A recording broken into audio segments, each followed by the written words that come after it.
Okay, everybody, why don't we go ahead and we'll get started. A few people, I'm sure, will join us as we head along. But welcome to today's SCORE workshop. This one is branding, successfully position your small business, and it's sponsored by the Brand Leader. My name is Jerry Smith. I'm a SCORE mentor and the workshop team leader for the Piedmont chapter.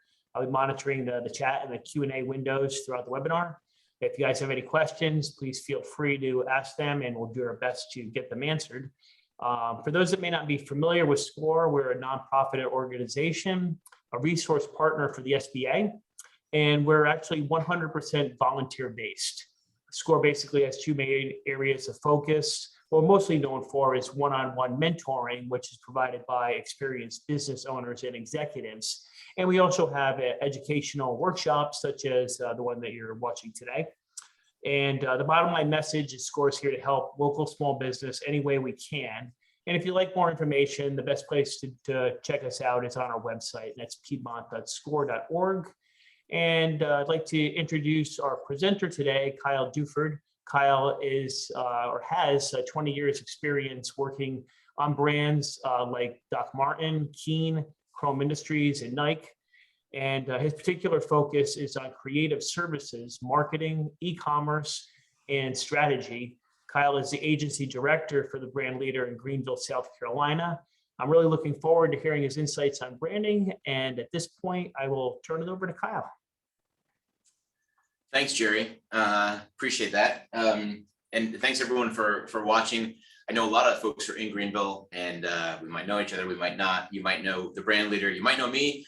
And a lot of folks are tuning in from out of the state just to find out a little bit more about branding. So I encourage you to sit back, get your cup of coffee. I'm going to have mine periodically and we'll have some fun. We will have some breaks to talk about if there's any questions or not, and Jerry will just pipe on in and ask them. If you raise your hand and use the feature in Zoom, he'll take care of that. So we'll just get started. The Zoom thing is kind of weird when you're doing a webinar. I have one of my colleagues in the room because otherwise it just feels like I'm talking to myself.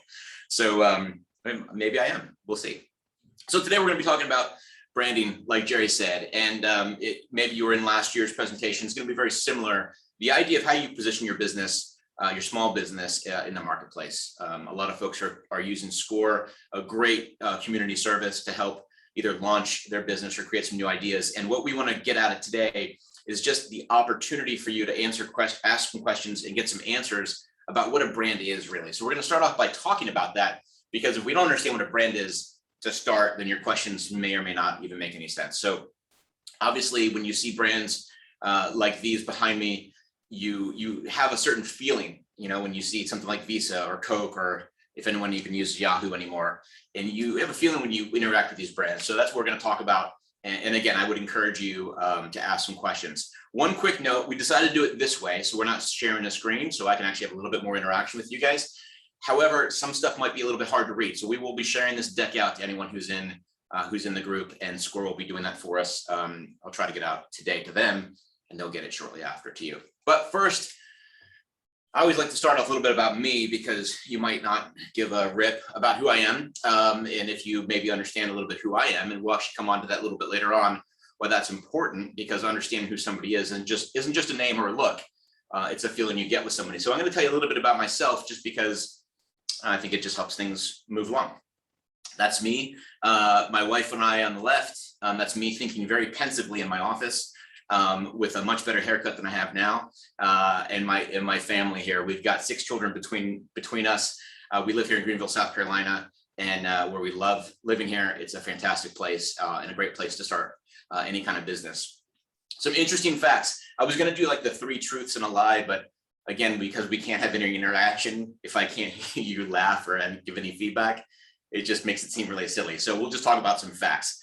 If you're familiar with the Enneagram, kind of like a personality tool, we actually use it here in the office to understand how to better address colleagues and receive information from them. I'm an Enneagram 3. I personally don't like it, but I don't think anyone likes their own Enneagram number. Basically means I'm an overachiever and I like to do things like this. So bear with me. I once conned my way onto Johnny Cash's tour bus. That's true. That was in 1997. I was engaged to my wife twice, separated by 21 years, and we're happily married today. I'm a believing Christian. I think that's important. I've run 42 triathlons, which Chris, who's in the office with me, is very envious of. And have you done any triathlons? No. But he's done like 65 OCR races. And like I said, we've got 6 children. So there you go. You got a little snapshot about me and why you're going to have some fun with me for the next hour. Some of the brands that I've worked with personally and with the group I'm with right now are these behind me. I spent a hot minute at Nike doing some consulting. We, as an agency, work with Power Bar. If you're familiar with Power Bar, offering some gels and performance drinks if you're an athlete. Dr. Martens, as Jerry said, and a whole slew of other brands, typically in the outdoor fashion, active lifestyle areas, which is why a lot of our business now represents this category. So that's it. I want to run you through how we think as an agency. That will help kind of paint the picture and set the stage for what we want to talk about with branding. The interesting thing about branding is that everyone has their own point of view on it. And there's no right or wrong answer because it's such a ever evolving beast. And we have a certain point of view. And so to explain that, we're going to go through some slides that we typically go through with our potential clients. This is the room I'm actually in right now and some of our colleagues. We've got copywriters and developers and account managers and a bunch of awesome folks here in the office. And we all kind of work together to figure out how we can help businesses engage with their consumers because the world is changing. We all know that. And this is even pre-pandemic. So many things have been changing in the world as far as how we receive information, how we give information, how we travel, how we work. And then we know that because of the pandemic and I was going to say post-pandemic or whatever stage you want to think we're in right now, the re-emerging pandemic, work from home options have changed and how we talk even this way. We're not in person because of protocols like this. So everything's been changed and we have to respond to that. And so how do we respond to that? On top of that, millennials, of which maybe there's some represented in this room or at home, they're altering our habits. And so this group is aging up a little bit, but how they particularly receive information has been changing how people do business. And that's obviously through social media, but it's also through transparency and supply chain and understanding where people live. And they're not as interested in buying homes and cars as maybe an older generation like mine would be. They want to just live and experience things. They take pictures on Instagram to experience them over and over again. And because social media now is the new norm, on the back of that, everything has to change. And some of it has been changing really well, but the pandemic actually accelerated a lot of people's thinkings on how we relate to people. Now, you might not have a business that is talking to millennials and below, but the way that the world has changed in communication because of this group has an impact on your business going forward. So we have to pay attention to them. So in this world that we live in, the brands and businesses, they need a new foothold. They need a way to convey their business, their message, their value proposition, their philosophy to their ultimate customers and consumers, and they're stuck. So what do? Well, we believe that you rebrand. Now, I know a lot of you guys here, I'm not talking about rebrands. You might be branding for the first time. You might be starting your business. You might not have a name. You might have a name and a logo, and we'll talk about why those are important and not important at the same time in a little while. Well, first we have to understand what a brand is. So again, this is typically what we do. So we focus on rebrands, but you can apply this to anything. First, what is a brand? Nike. You guys know Nike, right? We're going to talk about Nike a lot in this deck, just because they're so everywhere. They're so omnipresent. You can't go around a town, a city, or down Main Street here without seeing somebody wearing a pair of Nikes on their feet or wearing some sort of apparel or a Jordan logo. And so they're pretty prominent. But what is a brand? That's a logo. You recognize that. You recognize the color. You recognize the athletes behind you. I don't, but maybe you recognize the athletes here. But what is a brand? So we say, or actually David Ogilvy says, if you guys are fans of Mad Men or any of those kind of old television shows talking about the advertising age of the 60s. And again, I know some of this stuff in yellow you might not be able to see. I'll read it to you. He was a guy in the 60s who a lot of people think of is the father of advertising. He says this: a brand is the intangible sum of a product's attributes, its name, packaging, and price. It's also its history, its reputation, and the way it's advertised. So all of that makes up a brand. Okay, but maybe you're saying, well, the logo wasn't mentioned here. So what's that? Well, we say the logo is just the tip of the iceberg. You can use this analogy for a whole host of things, but if you think about the water level of what you see a brand's logo, but you don't see the brand. The brand is all these other things underneath the surface. And this is what drives the business, and it propels the brand toward your customer. Things like mission, tone of voice, and I know you can't see this from where you are, personality, uniforms even, reviews on your website, vision statements, customer service, delivery methods, your tagline, your hashtags, all of those things make up what your brand is. So what we've then said is a brand is simply an emotional connection between a product, a service, or a business with its end customer or potential customer. That's really what it is. It's this handshake deal you have with a business or its service. And we think that's fundamentally really important. And that emotional connection, that would have been really cool because when I clicked that, this highlighted, but you didn't see how cool that was. So because you can't see it's yellow, but trust me, that's why this is important. Emotional connections are super important, especially in this day and age. And if you think about where we are now as a society, because of the pandemic, emotional connections are even more important than ever. So a brand has a rightful place in today's society to enable this human interaction in hopes that you can connect with somebody who may or may not buy your product. And if they don't buy your product, hopefully they talk about it in a positive way that other people might. Another way to look at it is if you have this left circle here is the business, and the right circle here is the brand. And if the consumer is down here, where they overlap in this kind of these concentric circles here in this Venn diagram is your unique value proposition or your unique position. And if you look at any two intersections, if you look business and the brand, well, that's the packaging or the website, how you manifest your business to other people. If you look at the intersection between the consumer and the brand, you're talking about usage, how these audiences use your products or services. And if you look at how the business intersects with the consumer directly, you're talking about logos and assets and touch points. And when all these come together is who you are. Just another way of looking at the brand. Okay, so you say you do this and you do this well, you do this right. Well, what ends up happening, you get this shift from a product to an engagement. You're no longer commoditized. You're no longer looked at as just one of those businesses, but now your brand, if you connected correctly, you engage your consumers. So we'll talk about Nike here for a little bit. You have this person here who's trying on Nikes. She's wearing a Nike sweatshirt already when she walked in. She's got I don't know why she has a shopping bag. She hasn't bought these yet, but just go with it. She's in the shop. You're engaging with people because this fellow right here who's selling her is really the brand ambassador. While he is a store clerk, he's engaging with her in a very unique way that they can own. And you start to do that and you build something that has meaning. This is one of my favorite commercials. I encourage you to look it up. Find your greatness.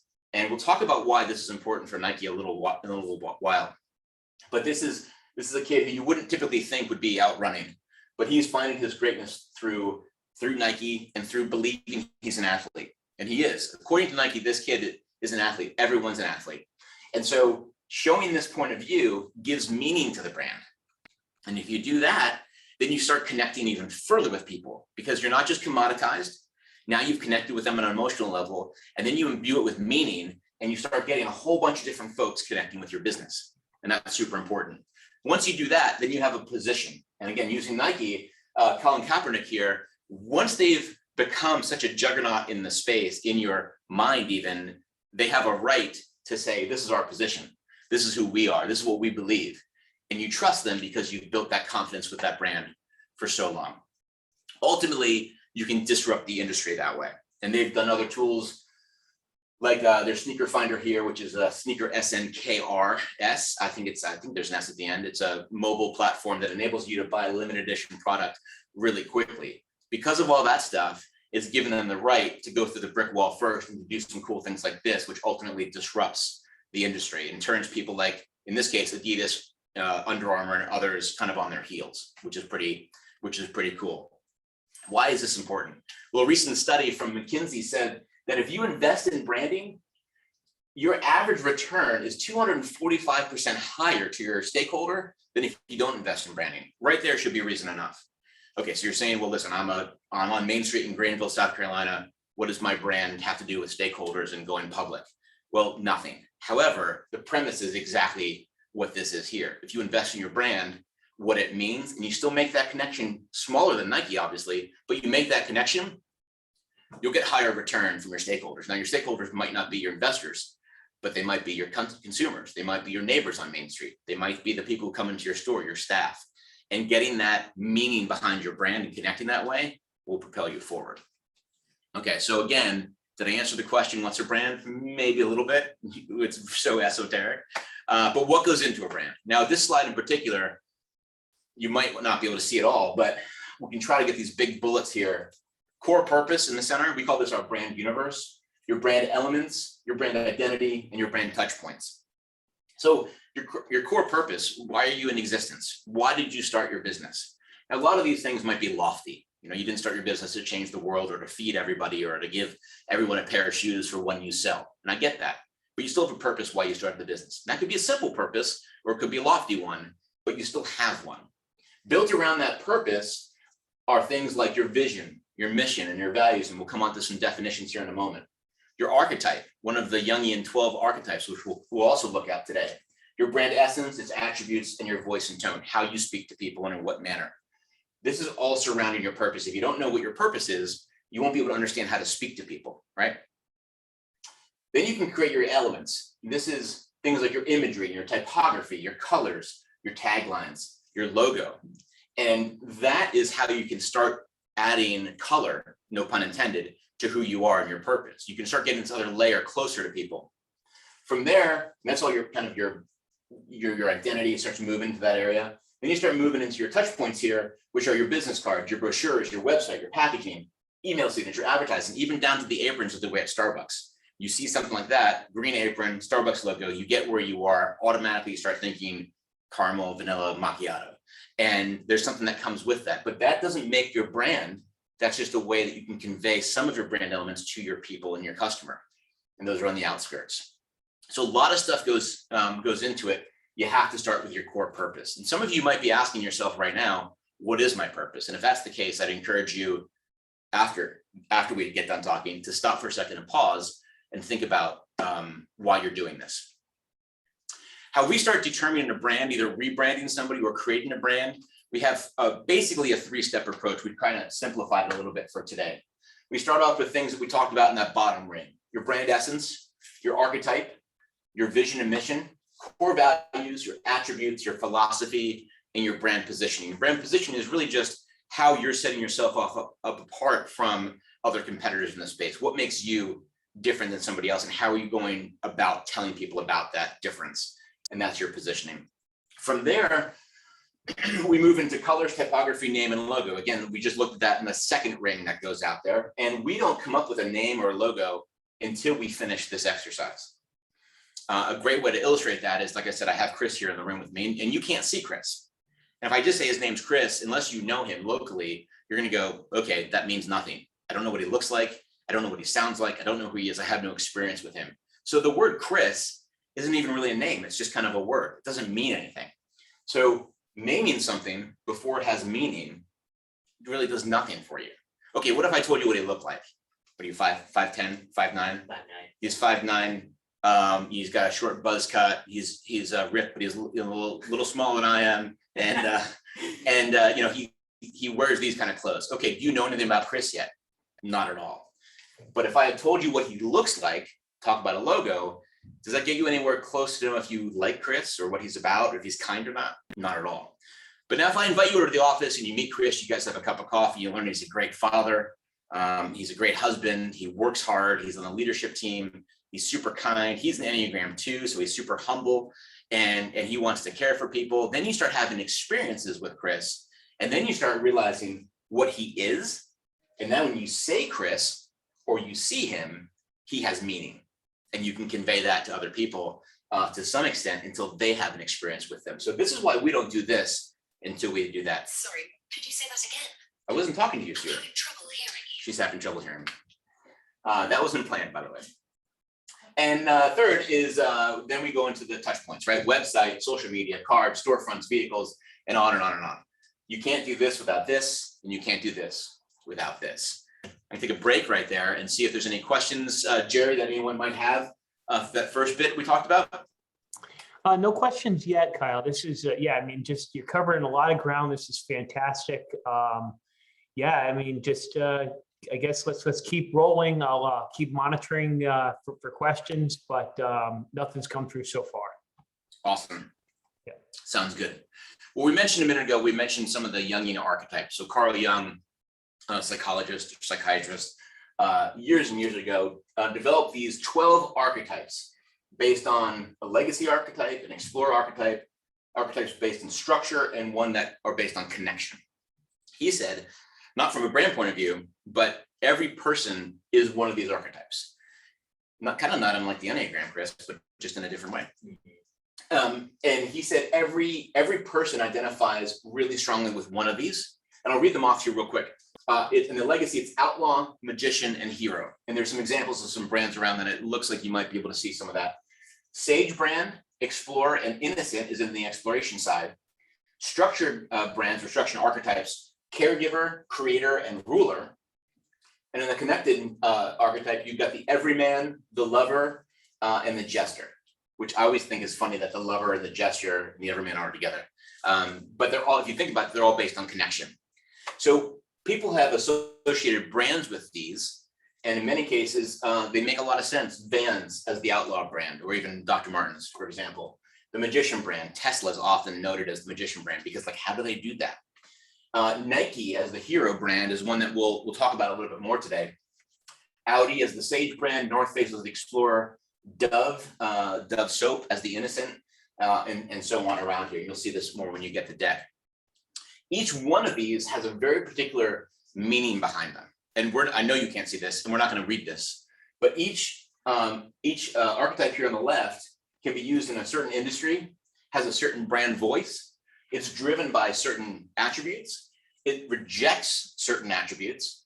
And here's some examples of some slogans. So we'll pick one. Let's pick the creator. So the creator archetype right here, you can imagine commonly used in design and arts, marketing, and creative writing.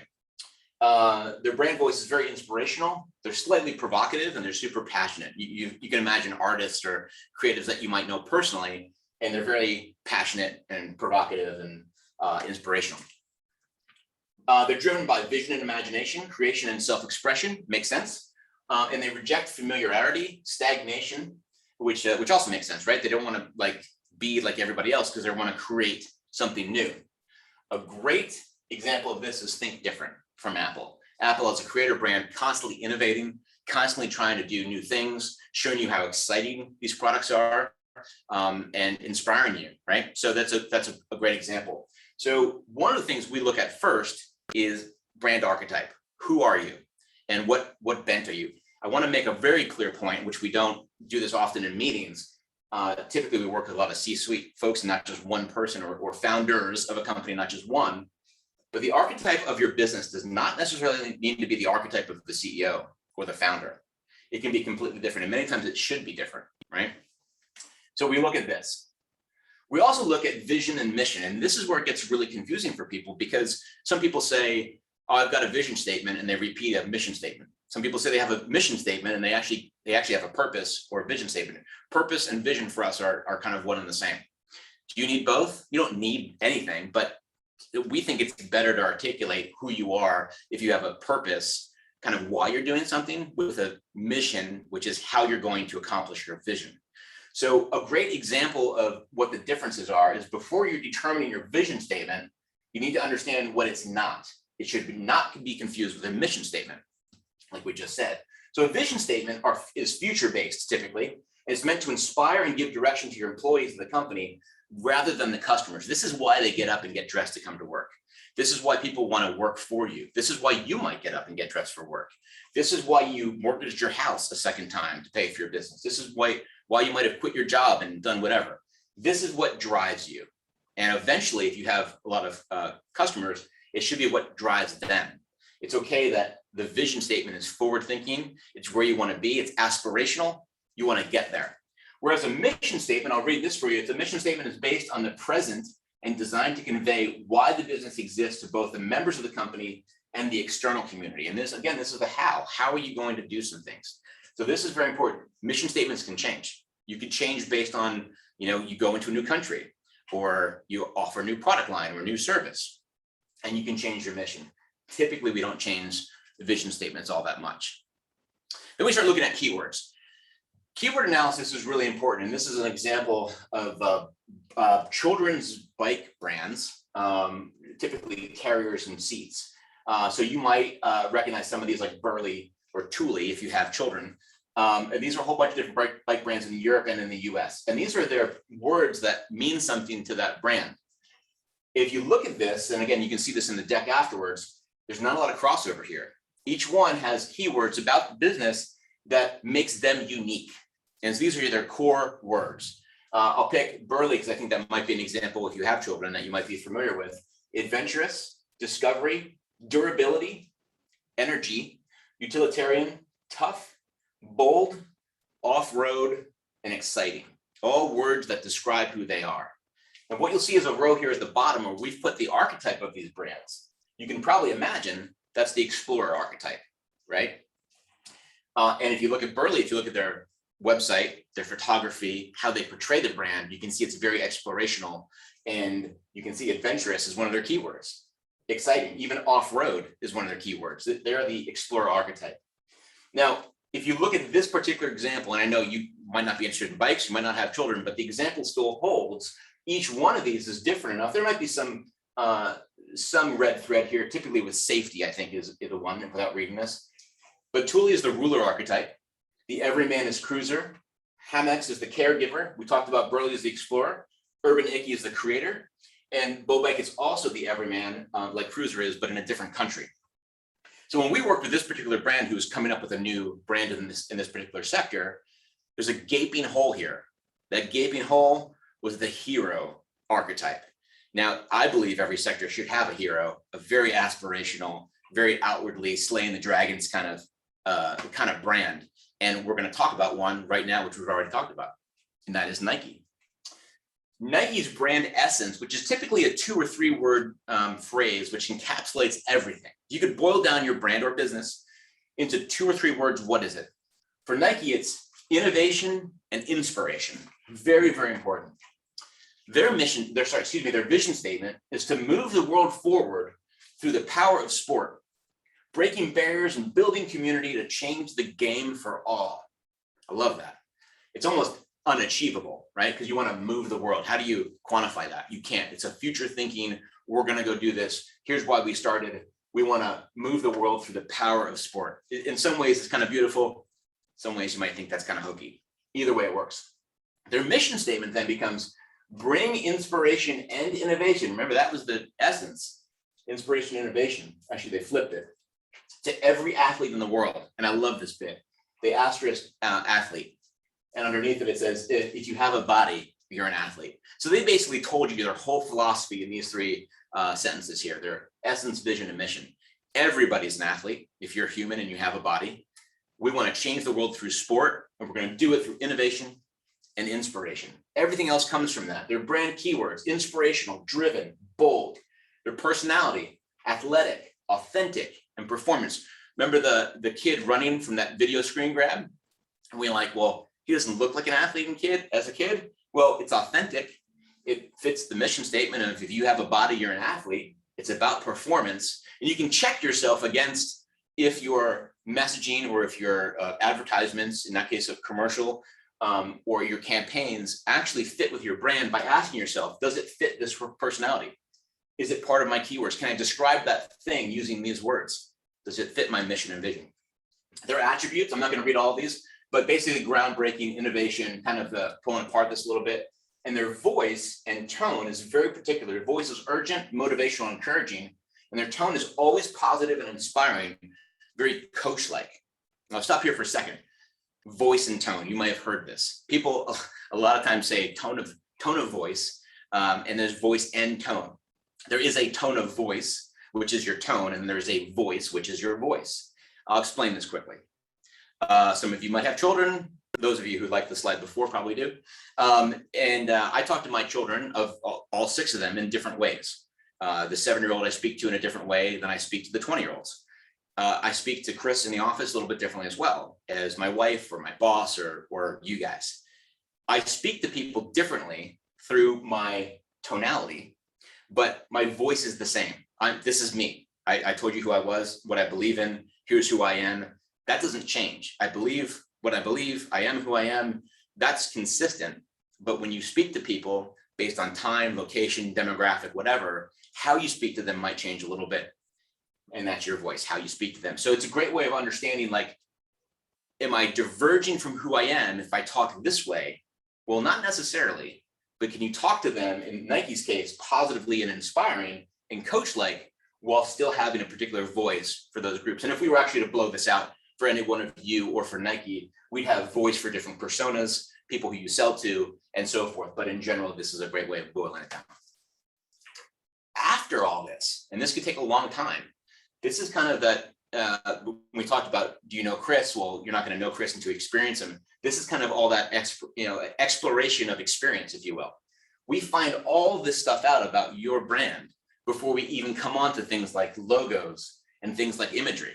Now, this is Explorer Archetype, I think we did as an example for somebody. And you can see not only are all the images very explorational, but also they're very similar in I was going to say tone, but I don't want to get you guys confused. Kind of in hue and saturation. The photos look very similar. You can see bright reds, bright yellows, the way things are shot. Everyone's in motion and active, even the car is in motion. All of that makes up the imagery standards that we use for folks. And I wanted to show this because very illustrative of a particular archetype, Explorer Archetype, long before you even take it to the next level and attach this to a brand's meaning. Are you confused yet? Well, let's think more about it, and we might have a little bit of an idea here. This is one of my favorite parts. So I'm going to get prepared. I got a little sip of caffeine. And it's good that I can't tell if you're laughing or not, because I'm probably not being very funny. What if Nike had an airline? Let's think about that. And if I would ask you, and you don't have to literally do this, but to close your eyes and think about Nike as a brand. And I told you they're going to start a new airline and they're going to fly all over the country, maybe internationally. Think about what the plane looks like. Think about what the food is like that's being served. Think about what your ticket looks like. What are the flight attendants wearing on their feet? What's their uniform look like? What's playing on the screens behind the seats? And you have an idea of what it is, right? So let that sit for a second. I would venture to say that most of you thought of something like this. There was a swoosh on the tail or someplace in the plane. The plane was probably orange in some regard, right? You probably said that ESPN was playing on one of the seat backs. Maybe you thought that the uniforms were Lycra or quick wicking somehow, or at least comfortable for the flight attendants. Maybe your boarding pass was all digital, maybe in an app form. They're serving healthy food. The idea that you can all think about that together, and you're probably all right within like a couple degrees of separation, it just illustrates what a brand is. Because you can think of something the way that your colleagues or the people just in this workshop together all think of it, means it's a powerful brand. Nike is a powerful brand. And you can have that in a small business. You can have that in a local business if you can imbue meaning with who you are and back it up. And that's super important. But we haven't talked about logos yet. Well, if you remember a couple slides ago, we don't talk about logos until after we figure out who people are. Well, say we figure out who you are. We've come up with essence, vision, mission, values. We know your archetype and so forth. Nike, by the way, we talked about as a hero archetype, so we might come back onto them a little bit. So there's a couple different types of logos. And this is just to explain all the things that are unpacked in this whole deal. There's word marks like FedEx, a letter mark like ESPN, a combination mark, which basically means you're using kind of a word mark with an icon, a mascot, like you're familiar with Michelin here locally, an emblem like Harley Davidson, a pictorial mark. Actually, both of these are pictorial marks in some regard. Apple has dropped their name because now it's so synonymous with this particular silhouette of an apple that it's now become a pictorial mark. And Nike, while similar, is an abstract mark because that was created, it didn't mean anything, right? So again, talking about imbuing something with meaning, that swoosh meant nothing 40, 50 years ago. Side note, Shoe Dog by Phil Knight, the founder, is a fantastic book if you want to hear about the startings of Nike. I'm not particularly fond of Nike any more than anyone else. They just make a great illustration when you're talking about these things. It's a fantastic read if you want to read that on a plane or at home.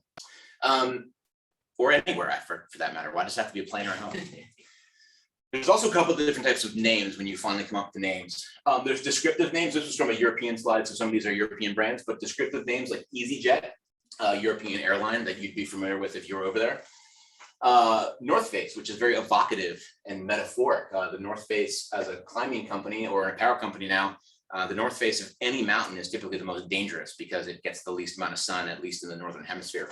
And that's where that came from. An acronymic word, using acronyms, the British Broadcasting Company to be the name. Now it's BBC. Vans, based on the Van Doren brothers, it's a founder brand name. Jeep, which is completely fabricated. It was based on the letters G and P, which was general purpose vehicle. And the sound of GP makes up Jeep. So it's completely made up. Adidas is a founder name because the founder's name was Adi Dassler, a German man, but it's also a combination mark or combination name because it uses Adi from his first name and Das from Dassler. So combining that together is why it's a combination mark. A portmanteau would be something like Instagram, where you're using two existing words, like to put them together. Facebook is another one. We took two existing words, put them together to form a new meaning. Weetabix is a misspelling of wheat for wheat cereal, another British cereal. They make these fantastic banana mini Weetabix, which you can only get, well, I can only get in England. They're fantastic. And British Airways, which is geographic. So again, all these things happen. We come up with names and a logo after we've done the first stuff. So there's a lot of stuff that goes into it. Take another quick break. Jerry, any questions from the audience?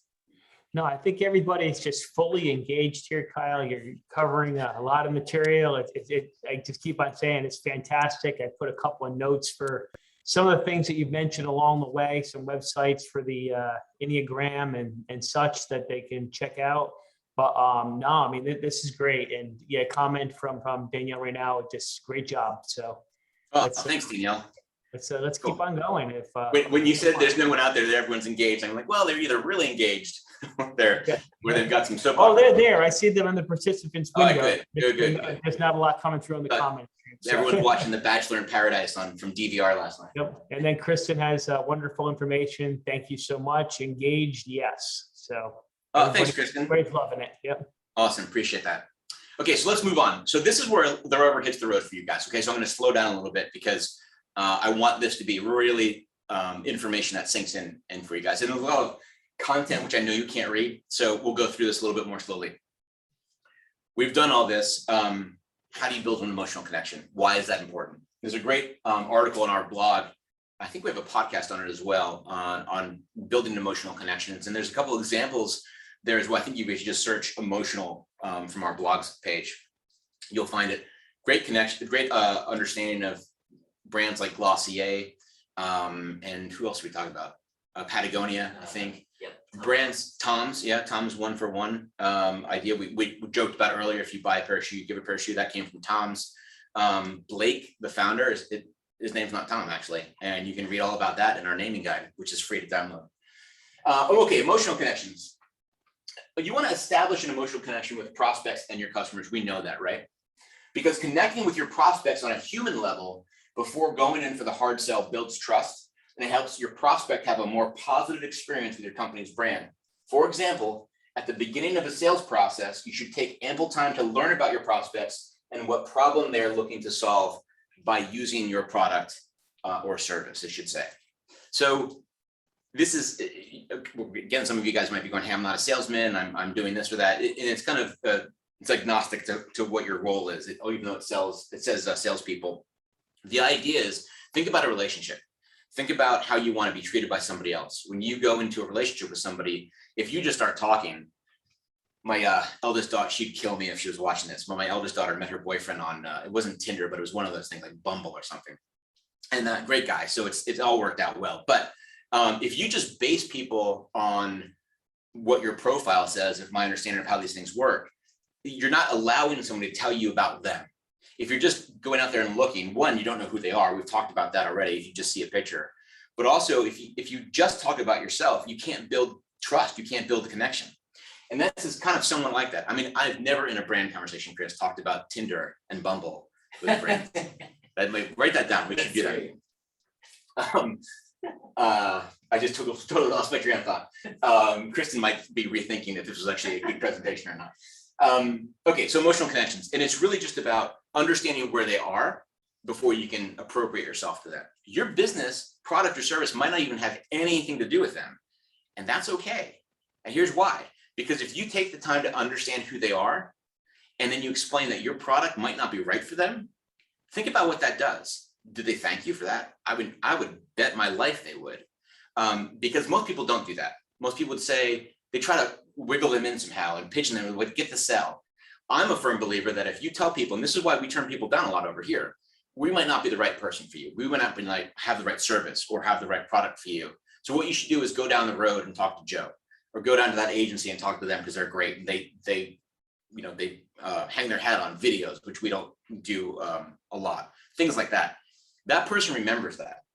Wow, they really told me that. Well, they care about me enough to understand my problem to send me someplace else. That shows a lot of respect. Now, the antithesis is true as well. Say you learn about them to be able to tell them about your product in a real meaningful way. And that's really what engages people.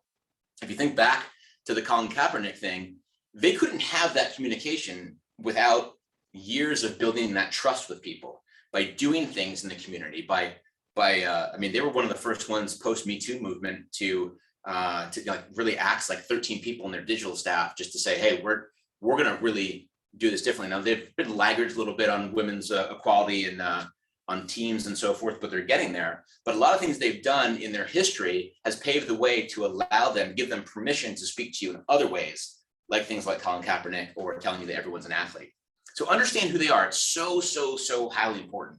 And you have to understand your differences as well. You want to reinforce your brand's differentiating qualities. If you can't do this, you might be a commoditized product or service. I talked recently the other day about if I own a gas station, I have to stock Pepsi and I have to stock Coke. I don't care who sells it to me. It's probably the local distributor, but I have to carry it because it's table stakes if I'm a gas station and I need to stock my shelves. I'm going to carry Doritos. I'm going to carry, M&Ms. It's just table stakes. Why do you go to Spinks over QT for those of you who are in Greenville? Well, Spinks is local. You can use your discount card. You can buy a Coke and get 5 cents off your gallon. Why do you go to QT? Well, it's quick, it's convenient. You can use their double line thing.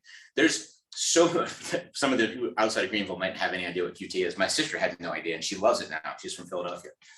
But the idea of understanding and highlighting your differences can appropriate yourself better to their needs. So understand who they are first, build that relationship, and then talk about your differences and why you're important. With a strong brand position, this is where positioning comes in. The differentiating properties of your company's offering should be easy to understand and to refer to. They should quickly remember that. Now, I didn't plan the Spinks QT thing, it just popped in my head.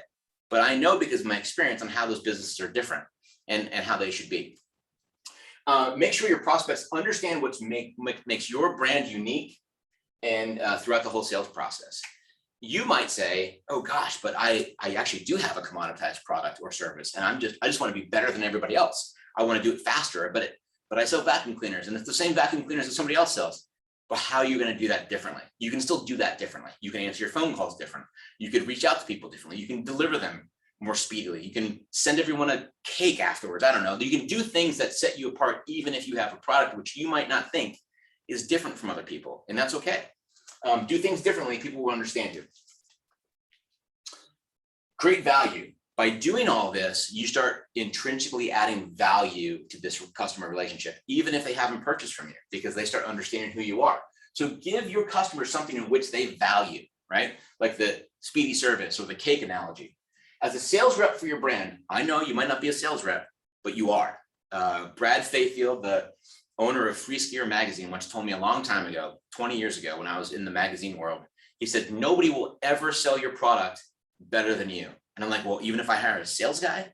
He's like, yeah, they could be a sales guy, but you're the owner, you're the founder, you're the starter of the business, whatever. No one will ever sell it better than you. So you are a salesperson, you just might not know it. Your main goal should be to help your prospect, your potential consumer, solve a problem or overcome a challenge they're experiencing. Ideally, your company's offering should be part of that solution.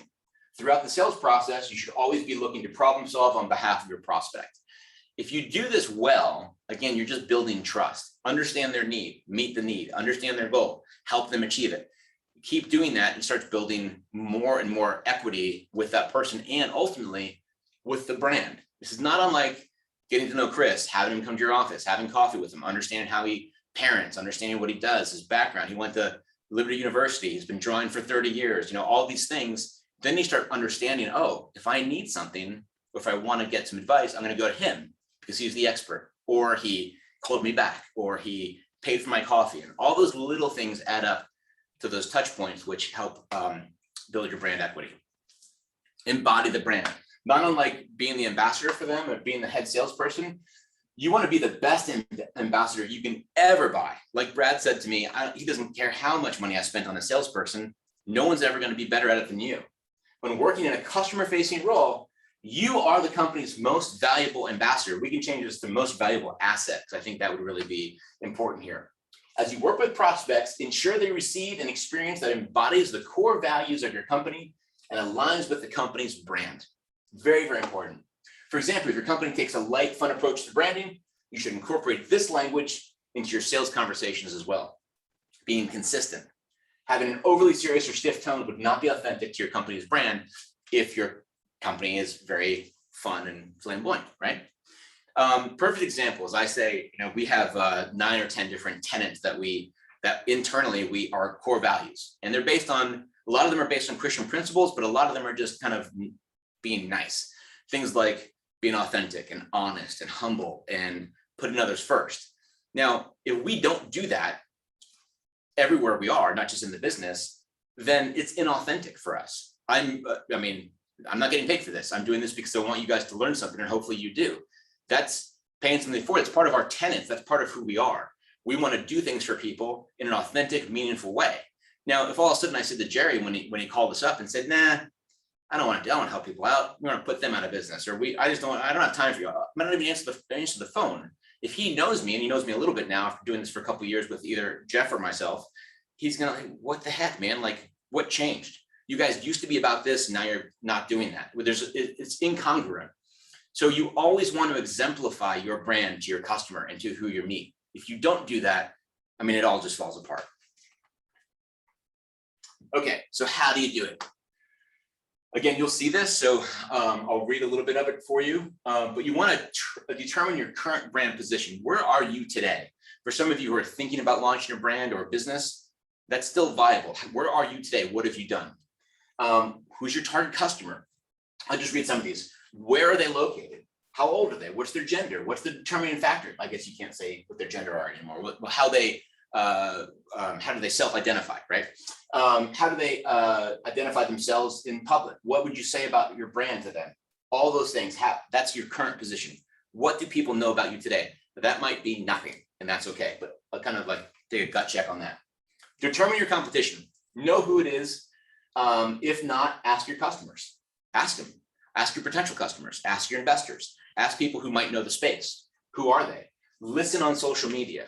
Search keywords. Think about what's going on. All that research we do, most of it is online because it's all there. People just put everything they want online, and use easy way to sift through it and pick out some identifying factors.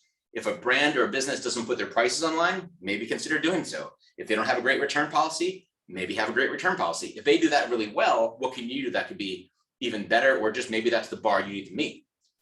So determine your competition and what they offer. Perform competitive research. You guys can figure that out. Identify your uniqueness, your unique value proposition, which I think we've hit on a few times in the last couple of slides. Create your positioning statement. Create one based on your observations, values, mission, and unique qualifiers. For serious athletes, and that gives them confidence. So what is your proposition? What are you offering to people? What's your position? What are people going to get from you they can't get from anybody else? And test it. Test, test, test, test, test. We have a little phrase here, test, learn, and repeat. So test it, learn from it, and either repeat the test or repeat what you've been doing that works. And if you kind of have that mantra, you can always be doing it. Speaking of testing it, here's how you can test it. See what I did there? I went from, sorry, I can't say that on a straight face. But what we did was we said, test it. Well, here's how you test it. Does your position statement differentiate the brand? Does it match customer perceptions of the brand? I don't want to say a position statement. Anything you do, you can ask these questions. It could be your logo. It could be your contract. It could be the billboard you put up on Wade Hampton. Does it differentiate your brand? Does it match your customer perceptions of the brand? Does it enable growth? Does it identify your brand's unique value? Does it produce a clear picture in your mind that's different from others? Is it focused on your core customers? Is it memorable and motivating? Is it consistent in all areas? Is it easy to understand? Is it difficult to copy? Or can somebody kind of come in with more money and just do the same thing better? Is it positioned for long-term success? Is your brand promise believable and or credible? Can your brand own it? Is it something that's unique to you? Will it withstand counterattacks from your competitors? I love it. I love counterattacks. I love the idea of like this kind of like war methodology or philosophy, because that's really what we're doing. You're going to battle against people who might have an established brand and they've kind of, made their mark, they put their beachhead there, but as maybe a former customer even, that they could do it so much better. Think about brands like Warby Parker, who knew that they could do eyeglasses so much better than anybody else, and they did. They disrupted the industry, and now they're a multi-billion-dollar company. So it takes an experience with a bad brand to create a good one sometimes. And will it help you be more effective making marketing and branding decisions? So ask yourself those questions, and not all of them, maybe, but a lot of them. I'll take a quick break before we look at it in action. Jerry, have we won anything yet? Any other questions? Just the same type of comments that everybody's just enjoying the workshop. No particular questions yet. Okay. I really like the last couple of slides you went through, some actionable stuff that everybody can sort of as they get the slide deck, go back through and you try to think about those items you just mentioned. But no, it's great, Kyle. Thank you. Great, thank you, and thank you everyone who's still hanging out with us here. Almost done. We'll look at it in action. Here's one of the brands that we mentioned, Power Bar, earlier. Oh, that looks really crappy online. It looks so good right here, and it'll look better in the screen in the presentation you get. Power Bar is one of the brands we work with, and when we kind of redid all of their marketing collateral on website, we didn't touch the logo or their packaging at all. We had to ask ourselves those same questions. Is it relevant to the customer? Is it believable? Is it, can it withstand counterattacks? All those types of questions we had to ask ourselves throughout the ideation process, definitely through the creative process. And when we deliver it to the client, and we do that kind of in partnership with them, we have to be able to tell them why this is going to be different, why it will withstand, why it's important. So website, is this different? Is it ownable? Everything from the detail of the bars coming in to the fact that what I love, and actually I tease Chris a lot, but a fantastic creative director. Every image on here is color corrected to match the brand. So you can't see it on your screen, but this guy's shirt is yellow, the same yellow as the logo, as the main typeface. It's remarkable. So everything ties in. You can actually say this is ownable, it's defendable, it's unique, it's on brand, something really, really cool. But it doesn't stop there. If you had one expression on your website and a different expression even on your mobile site, then you're talking about some discrepancies. And a lot more people, especially e-commerce space like this, are using their mobile device more than anything. Up to 75, 80% of your consumers are on mobile. Again, if you're e-commerce, a lot of B2B and non-e-commerce B2C are still a lot of desktop. But the point is, same image, different layout, obviously, same kind of uniqueness. It has to be coherent and cohesive.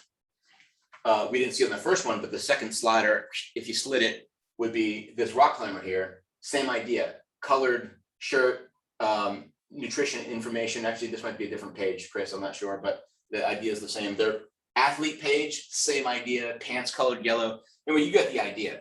We want to be consistent through everything. The importance of being consistent, every touch point you have becomes remarkably similar.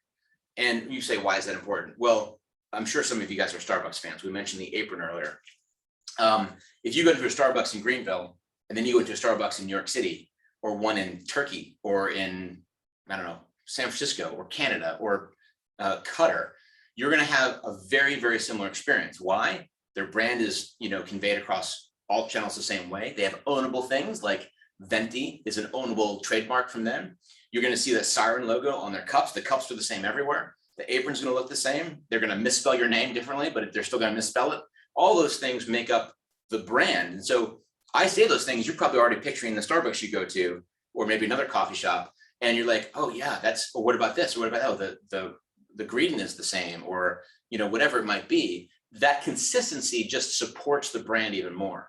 So in this case, going from the old other slides to social media, you can see the same kind of feeling, the same kind of ideas and repeatable elements that are ownable. And you can see how this is done on social. This is some graphics we did for their social media. So in a way that we can just make it really, really distinct and unique and ownable. Advertisement, same thing. So the idea that you can have an advertisement that has the same typeface, has the same feeling, but different, right? So you have different campaigns that are for different purposes, but all roll up to the same kind of general brand idea, right? So even for Power Bar, they went through the same checklist.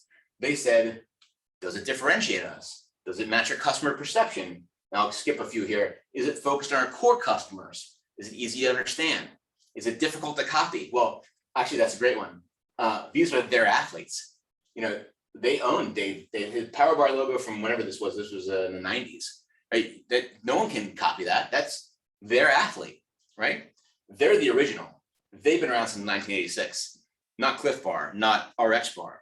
Ownable and easy to understand, simple, focused on their core customers, which happens to be, in this case, more than Nike, a lot more narrow with endurance athletes. Is it positioned for long-term success? Absolutely. You can have that 1986 ad for another 20 years. Can your brand own it? As we've seen, it can. So you can continue to do this and just ask yourself as you're building something what your brand means. So that's actually all the slides we have. But I want to end with one thing, and then hopefully we have some questions. If not, we can all have some coffee early. But if there's one thing that you learned, one thing is this. Your brand is not your logo, and your brand is your emotional connection with your consumer, period. And again, it doesn't matter if you're Nike or Starbucks or Power Bar, or if you're a small little new brand or business on Main Street in Greenville, South Carolina. Who you are to your customers really is going to differentiate you, but also it's going to tell people who you are. It's their experience with you, which is going to define your brand. So some of you might be going, oh, crap, I already came up with a name, or I already have my nephew do a logo. I would advise against that unless he's a great graphic designer like Chris and his team here. But if you have, it doesn't matter. It's like, you're okay. Just hit pause on that and go back, ask why you're in business, create your purpose and vision statement, look at your mission, think if you can boil it down to an elevator pitch or your brand essence, 2 or 3 words, and start really understanding why you're doing this. How do you want to see yourself in other people's eyes? And it seems so elementary. I can't tell you how many times we've asked customers of a brand or a business what they think. And the C-level guys are like, why would you do that? We're like, well, why wouldn't you? Why wouldn't you want to know what your customers think? Because 9 times out of 10, they're going to be the ones who are changing your brand meaning and what you are to others who are like them. So, I mean, Nike got where they are because after a while, people start adopting it, accepting it, using the product, speaking on your behalf, and good or bad, that can change your trajectory from what your original purpose was, but they're going to own it. You're not going to be able to change your brand. And if you make a misstep, then they're the ones who catch it, right? So we talked about Warby Parker earlier. I'll close on this. If Warby Parker, who started off offering $99 and $129 glasses, and all of a sudden they came out with one that's a $650 glass, their customers are going to be like, whoa, that's weird. That's not you guys. You're selling out. You're trying to pay back your shareholders, whatever it is. That's not you. And they'll start making decisions that you might not have made or anticipated. And in that case, you're going to have to change tact. You're going to have to retract some things, maybe have a PR campaign to fix it. A lot of times people rebrand at that point if the damage is so bad. But the point is, don't do things that you're not expected to do. Close your eyes and think about that Nike Airline example. You were able, most all of you, I would imagine, come within a degree of, of certainty with somebody else. Orange, swoosh on the tail, things like that. And that's what your customers do when they think of you. So make sure you don't do something that runs counter to what they're thinking. I wish you guys all the luck in the world. Running a business is hard. It is fun. It's one of the most rewarding things in the world. And I wish you guys all the luck. And if you need any help with the brand side of things, think about us, thebrandleader.com. I'll turn it over to you, Jerry. Oh yeah. Thanks again, Kyle. I mean, the content was amazing. Your delivery and the presentation, spot on. For all the potential entrepreneurs out there, is such an important topic. You'll notice that we do a lot of workshops on digital marketing and other things that are related. But if you don't start here with what Kyle's talking about and really understanding some of the dynamics of the brand, you can go ahead and do some of these other activities, and they're just not in line with what you're trying to produce. So this is sort of the heart of it, really understanding the dynamics. There's a couple of slides that he had that were highly actionable. Again, you're going to get this whole slide deck. Kyle covered an amazing amount of material in a short amount of time. So you're probably going to want to go through that again, take some time to absorb it, and you focus on that. And Kyle, I guess I'll ask you if some of the startup entrepreneurs here, small businesses, if you could just pick one or two things today that they should be looking at, or something just highly actionable that they can start doing this afternoon, what would you do if that was just a couple of things that they could get started on? Yeah, I'd say a few things come to mind. I think we just came on some of them. One is research. Know your audience and know your competitors. So there's two different things right there. One is just know who you want to go after and know who you don't want to be. I think we talked a little bit about how you can either one up a competitor or fill a void that they're not filling themselves. So I would do those two things absolutely first. And then if you haven't yet, for entrepreneurs, this is typically entrepreneurs come up with a product as a solution, right? Sometimes you fill a gap for a service, but most of the time we're talking about a product.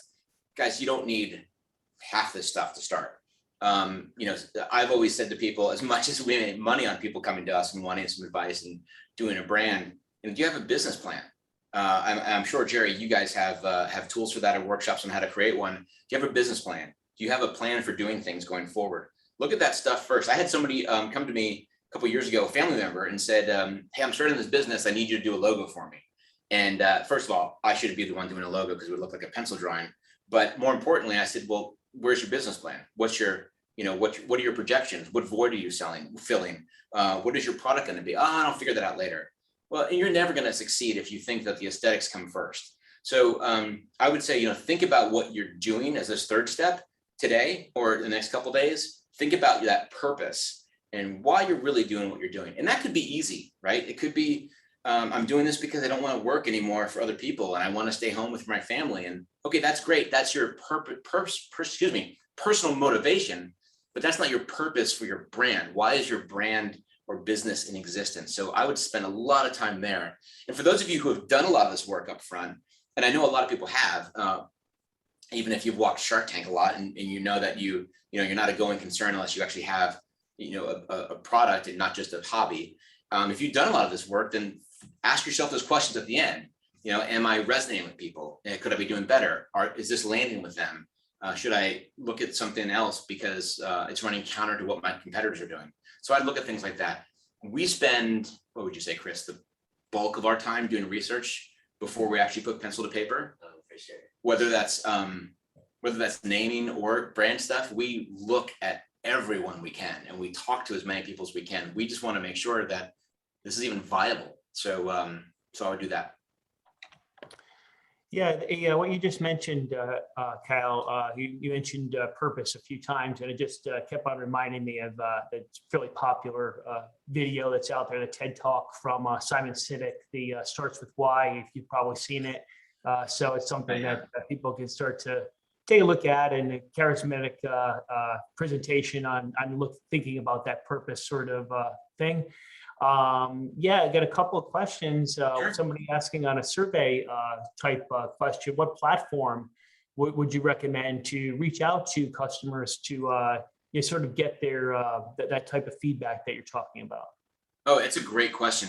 We don't actually use any tools like that. There are agencies and third-party tools you can use for listening on social. We use things like Meltwater and stuff like that just have listening. And there's another one I can't think of off the top of my head. But for reaching out to customers, the tool I use is my mouth. And I get my feet there first and just ask them. Now, you might not have an opportunity to do that. I would look at other people's customers.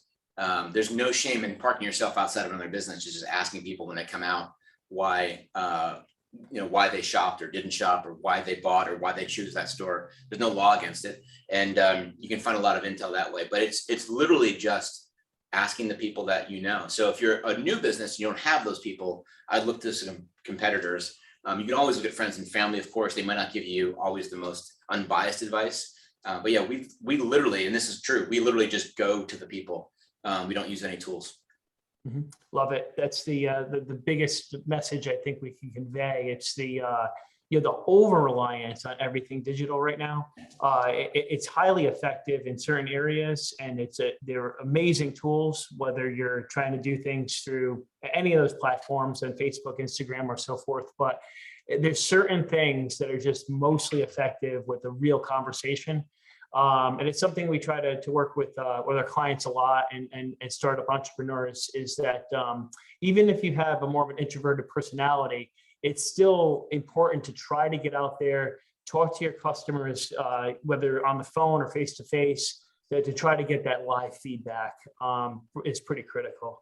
Absolutely. You know what, let me, because I know we have a little bit of time. Let me quick say this, Jerry.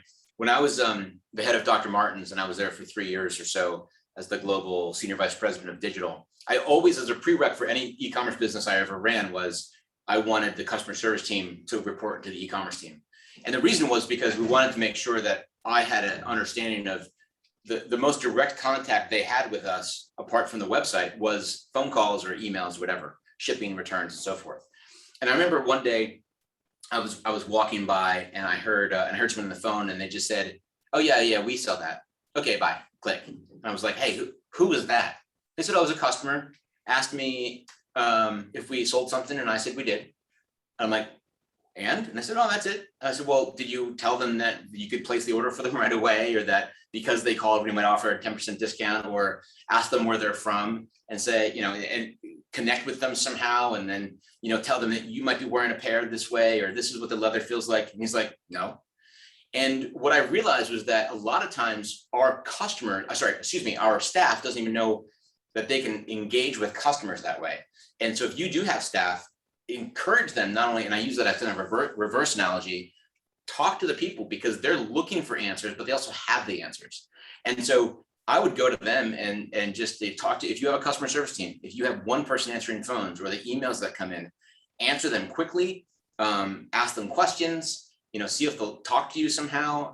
Don't do it in a creepy way, but I think you can get a lot of information from them to avoid that kind of mistake that I ran into a couple of years ago. And by doing so, you learn a lot, but you also can change how you do business in a way that you can then put it back out there for people to not have that same error or mistake. Great. One last question, and it's fairly specific, so I don't know if you have something on this. It's any particular advice for artists selling art? Oh gosh, that's such a subjective medium. It's hard because what's the value of art, right? I don't have any particular advice apart from the brand is really you if you're an artist. And so think about these things in light of who you are and why people want something from you. And I don't know if this would hit it on the head at all, but I mean, I know people who sell their art, big paintings for $500, and they sell like hotcakes because they're priced in a way that people want to see them in their home, and it's easy to attain. I know jokers who are out there selling their stuff for $18,500 and have never sold a painting in their life.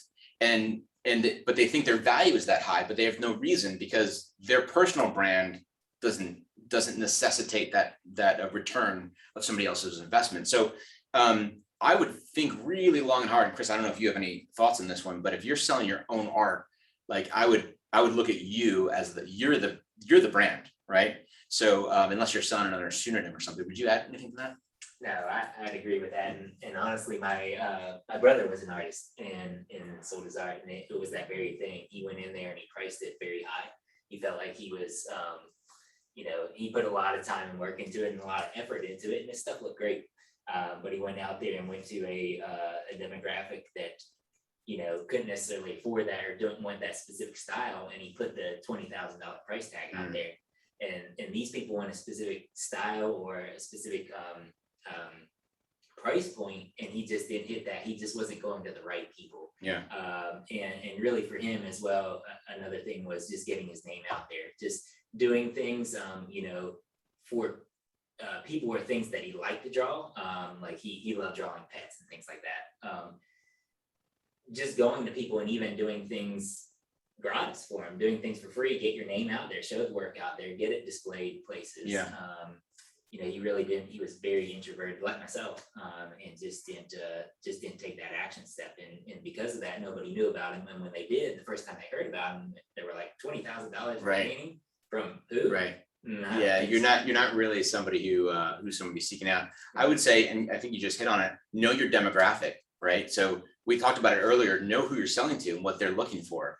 If he's selling in a certain market, or sorry, you, whoever's asking the question, if you're selling in a certain market and you're out of touch with that market itself, and they're not gonna, necessarily believe you. You're not gonna come across as authentic, and you're gonna need to establish that connection with them. So it can be hard. I don't know what you're selling, but it can be hard when you're doing things like that to really understand the value. So yeah, like Chris said, price accordingly, and I'd get your own name. People love stories. People want to hear about you. They want to know what the impetus is for doing these things. Are you selling at a price because you want people to have beautiful art in their home, and that's a story. That's your position. Are you selling things because you only want to do 10 paintings and retire? That's a story too. It might not be a well thought out one, but so yeah, I would think about yourself as the brand, and you can have a personal brand and be different than you as a person. And that could be your persona in business, but I would say what's important to you and how would you put yourself out there? It follows the same rules. That's great, Kyle. Yeah, that's. I think we covered quite a bit today, and I think we've reached the end of the questions. One thing I will mention, Kyle mentioned a couple of times, those beginning stages planning. We've got a tool called the Lean Canvas. That's a one-page business plan and very marketing focused. It really gets to the heart of a lot of the things that Kyle was speaking of, the demographic target market of your audience, that underlying problem or issue that you're trying to solve, and steps through those in a sort of a 12-block, one-page presentation. So there's a tool out there. We got a video on it. We periodically do workshops on that. So if anybody's interested, I'll add that into the comments as well. And yeah, just wanted to thank Kyle again for taking the time and to educate us all on brand. And everybody that took the time to show up today to listen through the presentation, thank you for coming out. And if you need to reach out to us, Kyle's, I'm sure your information's in the slide deck, right, Kyle? It's not, but you can just send it to hello@thebrandleader.com, and Okay. that actually comes right to me, so I can answer any questions you might have. Perfect. And if anybody wants to reach out for to score, again, best place is on the website, piedmont.score.org. I hope everybody has a great rest of the afternoon and enjoy it. Thank you. Thanks, everyone. Bye-bye.